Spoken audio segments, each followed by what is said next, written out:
Buenos días a todos. En la clase de hoy vamos a continuar. Ya vimos un ejemplo de circuito combinacional, que es el sumador de un bit y luego de 4 bits. Ahora vamos a seguir con la otra categoría de circuitos, que son los circuitos secuenciales. Si recuerdan, nosotros las mencionamos en la clase anterior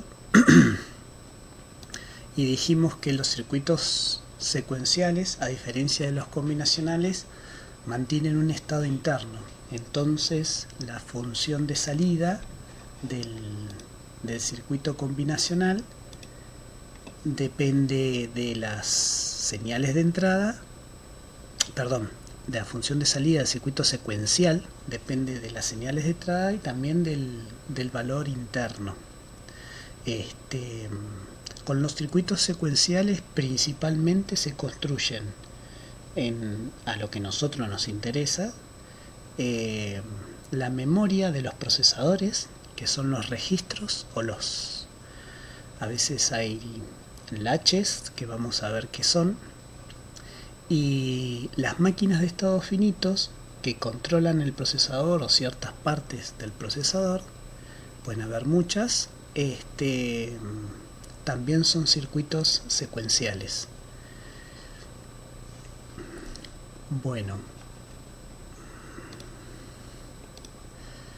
en principio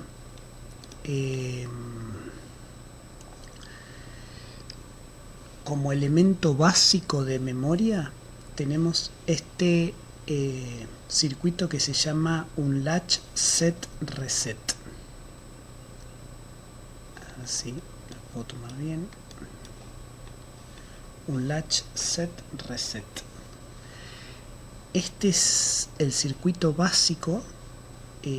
Se puede construir con dos compuertas OR y una NOT que forman un NOR, como lo ven ahí. Y este es el circuito básico con el cual se puede mantener un bit en memoria utilizando circuitos digitales.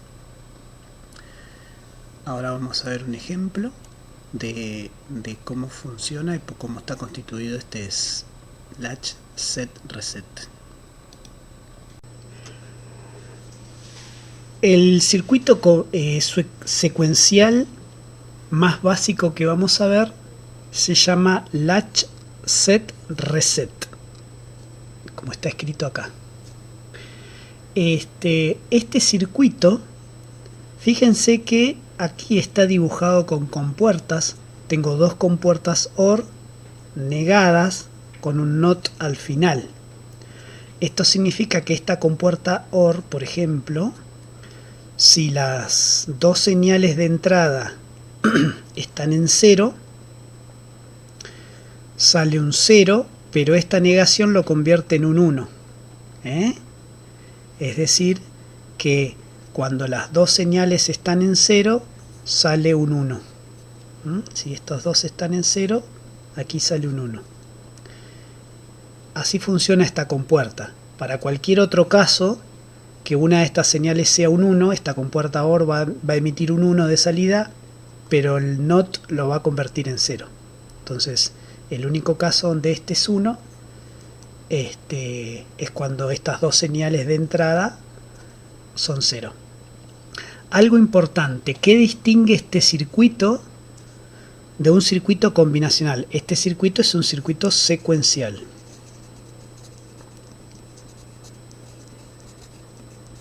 Bien. En principio, este circuito es secuencial porque su salida depende tanto de sus entradas como de su estado interno. Y para que este circuito básico secuencial mantenga un estado interno, lo que se forma es un loop, un bucle donde la señal de salida vuelve a retroalimentar al sistema. De esta manera, este también tiene una señal de salida que vuelve a retroalimentar. Entonces, es una señal que está retroalimentando al sistema. Esto lo convierte en un circuito secuencial. Cualquier circuito que tenga un loop, a esto se le llama loop, a una señal de salida que retroalimenta al sistema, es un circuito secuencial. Es decir, no existen circuitos combinacionales que tengan loop. En este caso, el latch set reset es un circuito que puede almacenar un bit. Por lo tanto, es una memoria de un bit muy sencilla y funciona de la siguiente manera. Cuando esta señal se enciende, se pone en 1, en un estado inicial todo está en 0. Y estas dos señales que son de entrada nunca pueden estar encendidas a la vez. Si esta está en 1, esta sí o sí tiene que estar en 0. O sea que lo que controle este circuito nunca va a enviar las dos señales en 1 a la vez. Si envía un 1 por esta señal se le llama de set. Si envía un 1 por acá, este OR convierte a estas señales de entrada, el 1 sale como un 1 y la negación lo pone en 0. Este 0 se retroalimenta por acá y al estar los dos en 0 sale un 0 del OR y la negación lo convierte en 1. Entonces la salida comienza a activar, queda activada y empieza a salir un 1. Si esta señal después se pone en 0 no importa, porque este 1 que empezó a salir acá retroalimenta al sistema. Y acá llega un 1, que volverá a ser un 1 acá y un 0 acá. Este 0 viene acá, estos dos ceros sale un 0 y un 1. Entonces, esta señal se sigue manteniendo en 1, aun si este después vuelve a 0. Es decir, que para almacenar un bit hay que activar por un momento esta señal. Esta señal por un momento tiene que estar en 1. Después puede estar en 0. Y este 1 de salida es el que va a retroalimentar el sistema y va a mantener el 1. Es decir, que va a almacenar un 1. Y va a emitir un 1. O sea que es como una pequeña memoria. Si uno quiere a la señal resetearla, ponerla en 0, simplemente se activa esta señal que se llama reset. Esta señal que se llama reset, como acá siempre viene un 0 cuando este está en 1, activamos esta señal de reset en 1, acá va a salir un 1 y acá va a empezar a salir un 0. Este 0 viene acá va a venir un 0, acá va a empezar a salir un 0 y acá un 1. Y este 1 va a retroalimentar este sistema. Este puede volver a 0, pero ya este 1 empieza a retroalimentar el sistema, va a venir un 1, acá va a salir un 1 y va a salir un 0. O sea que empieza a salir un 0. El sistema se pone en 0 una vez que se activó esta señal de entrada con un 1. Y este 0 que empieza a salir va a retroalimentar acá, acá va a salir un 1, va a venir el 1 para acá y acá va a salir el 1, 0. Y va a seguir saliendo 0, va a mantener el 0. Si uno después quiere nuevamente guardar un 1 en este sencillo, en este latch sencillo, activa nuevamente la señal de 1 y acá va a empezar a salir un 1 nuevamente. Así funciona un latch set reset.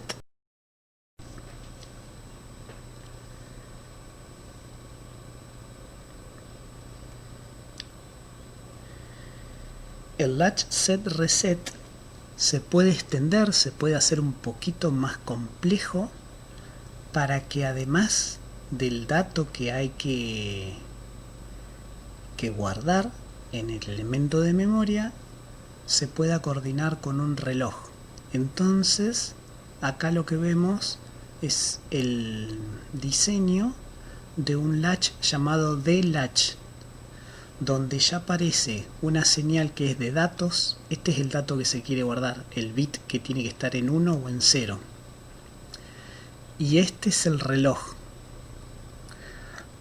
Cuando el reloj tiene la señal en alto, el dato, no importa si es un 0 o un 1, se almacena en este latch.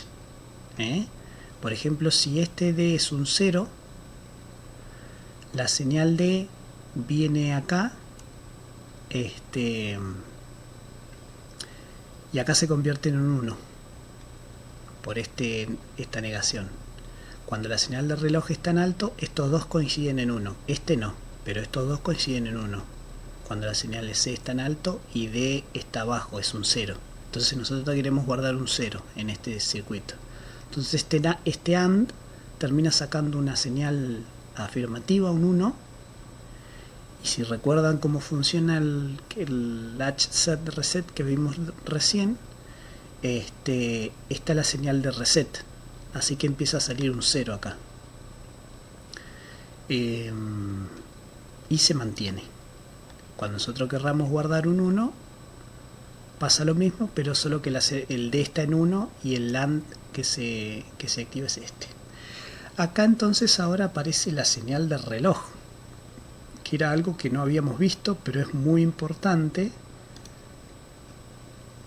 para los circuitos secuenciales y por lo tanto para las computadoras.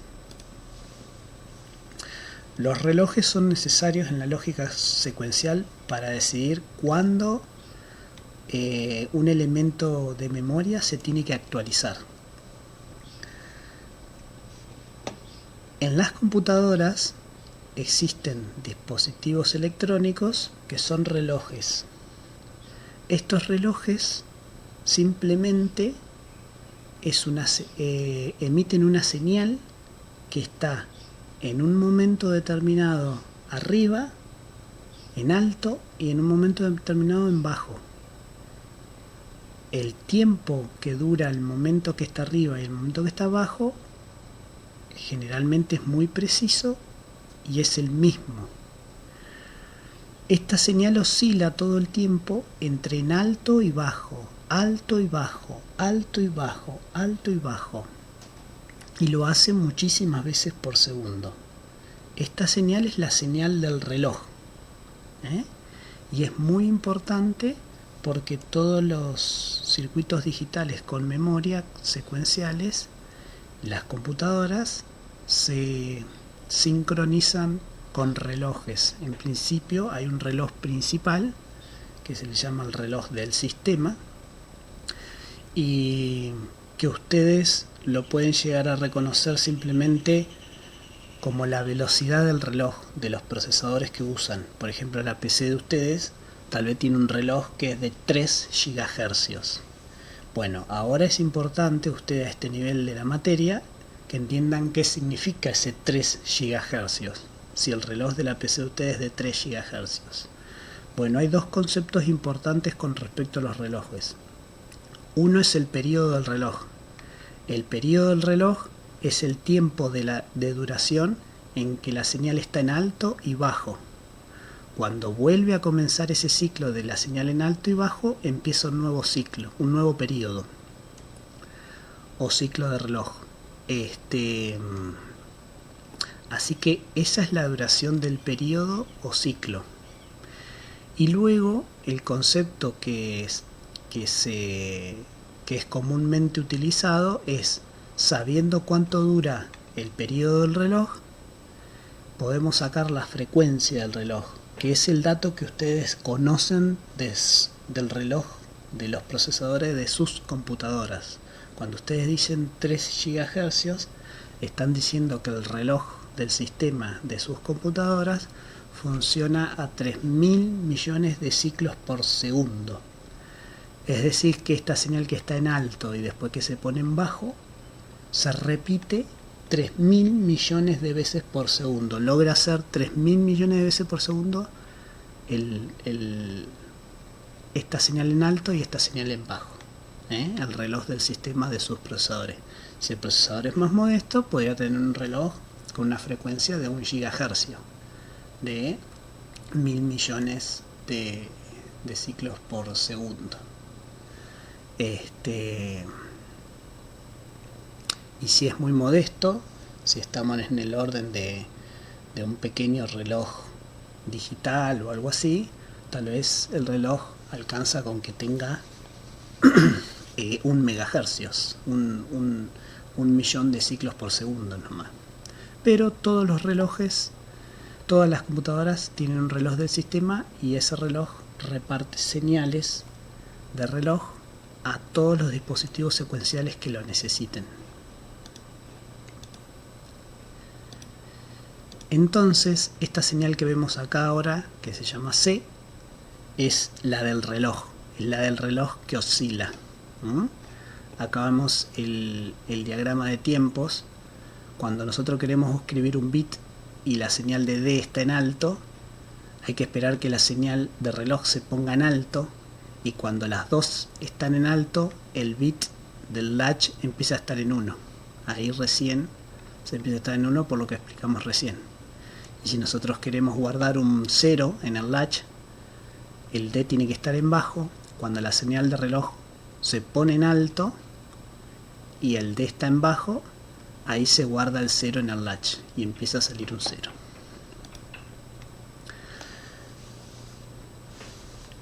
Bueno, ahora aparece acá un circuito más complejo aún, porque ya tiene dos latch D. Recién acabamos de ver un latch D. Este es un latch D, que tiene señal de datos y de reloj. Bueno, esto es un latch, puede mantener un bit. Acá vemos ahora un flip-flop D. En la terminología coloquial, usualmente los latch y los flip-flop se suelen confundir, y a veces uno se refiere con el nombre de uno al otro y del otro al uno porque simplemente los dos almacenan un bit. Pero en realidad no son lo mismo. La característica principal del flip-flop, bueno, almacena un bit tal cual lo hace el latch D, pero el momento exacto en que se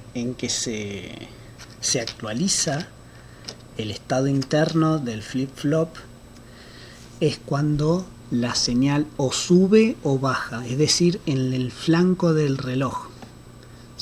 El flanco del reloj son estos momentos. Cuando la señal baja, este es el flanco de bajada, o cuando la señal sube, este es el flanco de subida. Esta señal es un momento muy preciso en el periodo del reloj y cubre un tiempo muy particular, es un momento muy exacto porque dura poco, no es tan cuadrada como la vemos acá, en realidad es más redondeada, pero eso no nos interesa.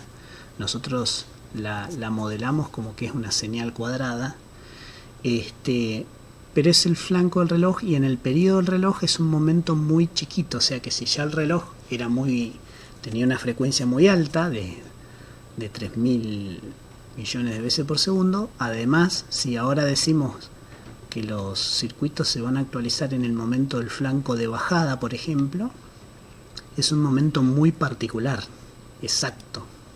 Bueno, estos flip-flop tienen la característica, a diferencia de los latch, de que la actualización del estado interno va a ser en un flanco de subida o de bajada. En particular, este que está acá es en el flanco de bajada.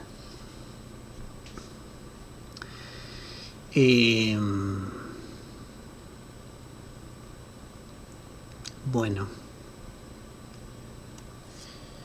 a ver si podemos poner, capaz que podemos mostrar. Acá yo tengo dibujado el mismo flip-flop que ven ahí, D, y observen, esta es la señal del reloj ahora. Esta señal que hace todo el tiempo, cicla entre señal en alto, bajo, alto, bajo. Este es el dato que queremos guardar en el flip-flop. Supónganse que quieren guardar un 1. Bueno, como ya vieron el funcionamiento del latch D, este latch D, cuando la señal del reloj esté en alto, va a guardar este 1. Pero este 1 no es el valor que tiene almacenado. El valor que tiene almacenado el flip-flop D es el que tiene este latch.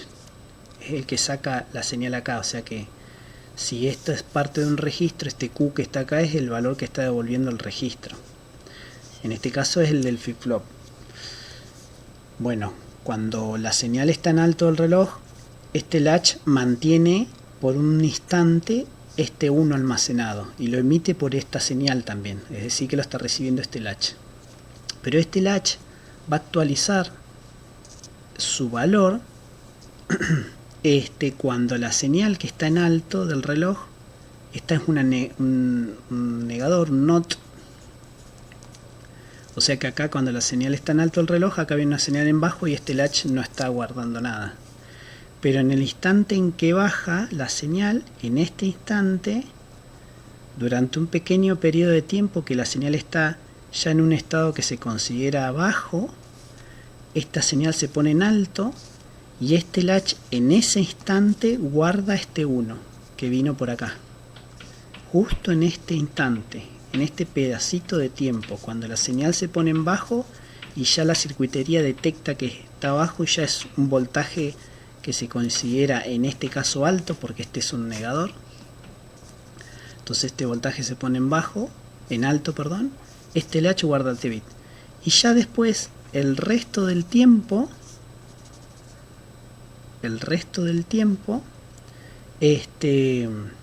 la señal esta no se va a actualizar. ¿Por qué? Si bien el reloj está bajo y esta señal está en alto y podría seguir actualizando, este Q ya no va a cambiar. Porque al estar esta señal en bajo, este latch D ya no se va a actualizar. Porque acá la señal va a llegar en una señal que dice que es un 0. Entonces este latch, por más que D cambie durante este tiempo, este latch no se actualiza.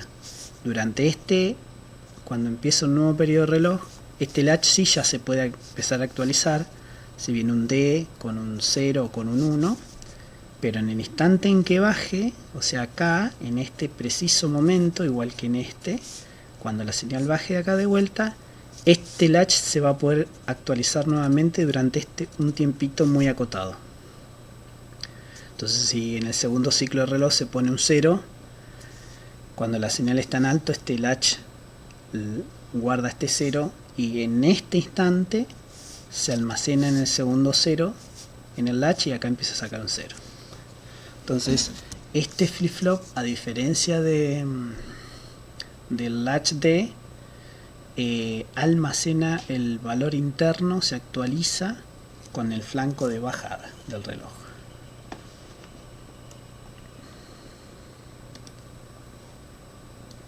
Vamos a sacar. Acá está el dibujito que estábamos viendo.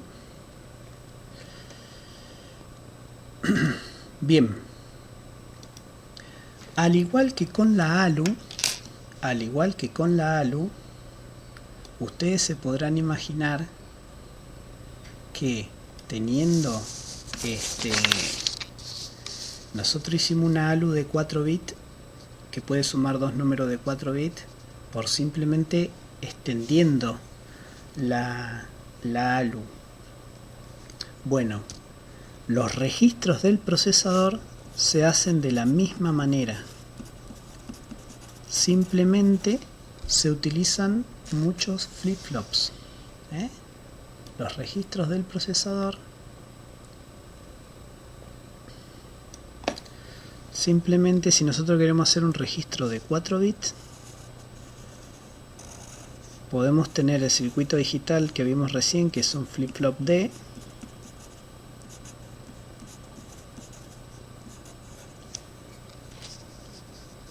con el dato y la señal de reloj, y acá saca Q.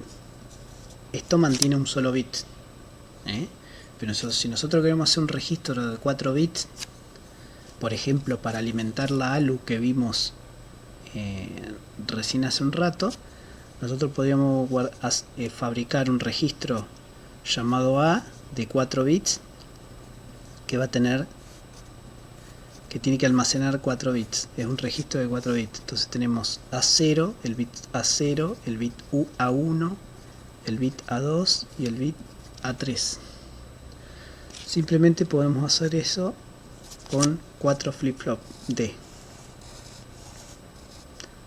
Acá podemos tener otro flip-flop D. Acá podemos tener otro flip-flop D. Y acá tenemos otro.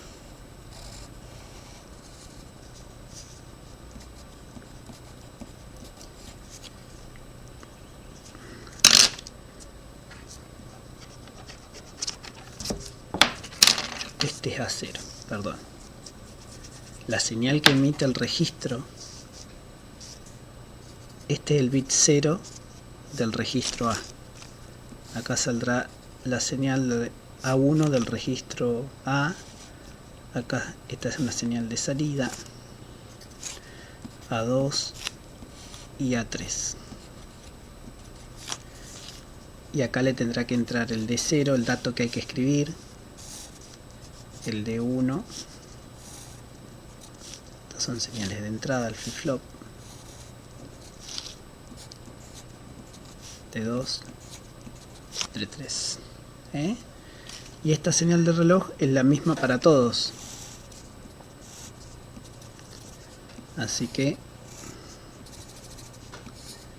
se actualizan los 4 bits del DA, del registro A, se actualizan al mismo momento con un reloj. Con un reloj que emite una señal así. Bueno, entonces aquí acabamos de fabricar un registro de 4 bits. ¿Qué le falta a este registro? Bueno, algunas veces, si este es el registro, vamos a hacerlo, voy a hacer un dibujito así.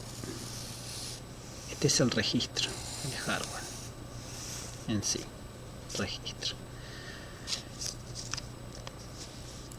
Muchas veces, porque acá siempre se va a actualizar el flip-flop, el registro, perdón, cuando la señal está en el flanco de bajada, el reloj. Bueno, muchas veces hay una señal más que entra al registro que se llama señal de escritura o write. Es una señal que se combina con la de reloj en un AND previo, así podría ser. Una señal que se combina con la del reloj. De todas maneras, perdón, no se combina con la del reloj, no lo voy a hacer acá. Pero es una señal que hay que hacer el circuito digital para que cuando el reloj se termine de actualizar el estado interno, es en el segundo latch T que sucede esto. Cuando esta señal está en alto, el flip-flop, además de su funcionamiento, aquel que ya vimos, se actualiza el segundo latch. Y entonces eso permite que realmente haya alguien externo al registro que indique cuándo se tiene que escribir. Porque, por ejemplo, un registro del procesador no se actualiza todo el tiempo. Se actualiza cuando alguien le dice que hay que escribir. Por ejemplo, si un registro, en un registro se almacena el resultado de un cálculo que hizo la ALU, entonces hay alguien que activa esta señal. Si este es el registro destino, hay alguien que activa esta señal. Acá entrará el resultado de la ALU y este registro va a mantener el resultado de la ALU. El que activa esta señal usualmente es la unidad de control, que controla todo el procesador. O sea que esta señal viene desde la unidad de control. La unidad de control ustedes la vieron como un bloquecito en IC, como que parte de la CPU. Bueno, una de sus funciones es saber cuándo un registro tiene que cambiar su valor interno por otro que le entra. Entonces, los registros están formados por flip-flop D. Conclusión. Si es un registro de 32 bits como los de MIPS, tendrá 32 flip-flops. En cada flip-flop llega un bit de datos, que es la señal de entrada, que es el valor de 32 bits que hay que almacenar en registro.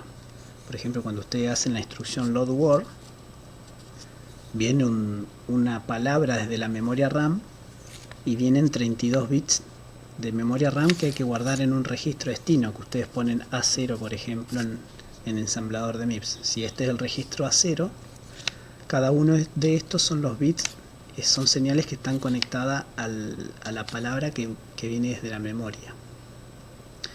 Se va a actualizar cuando el reloj haga el flanco de bajada, y además cuando la unidad de control le indique, enciende esta señal para indicar que hay que guardar el dato que está entrando a este registro.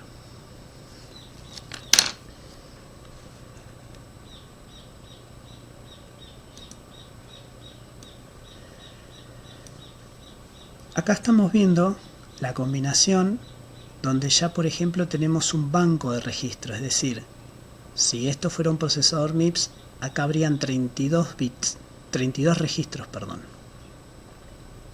Esos 32 registros emiten cada uno una palabra de 32 bits, o sea que esta señal ya no es más de un bit, es de 32 bits. El registro 0 envía 32 bits en 0 en MIPS. Luego, generalmente esto va a un multiplexor, que es un circuito combinacional, que de todos los valores de entrada elige solo uno de salida. ¿Cuál de todos estos elige? Es a través de una señal que le llega que se le llama selector. Este selector dice, por ejemplo, simplemente dice registro 1. Entonces acá este selector viene un 1 y este multiplexor simplemente de todas estas señales de entrada elige la 1 y esta la emite como salida. Esto hace el multiplexor. Y así es como un procesador puede seleccionar qué registros van a ir a la ALU, por ejemplo. Cuando la ALU tiene que sumar dos números, en MIPS, por ejemplo, se le indica cuáles son los dos registros que hay que sumar. Bueno, los eligen multiplexores. Entonces, un multiplexor elige el primer dato que va a ir a la ALU y otro multiplexor elige el segundo valor de 32 bits que va a ir a la ALU.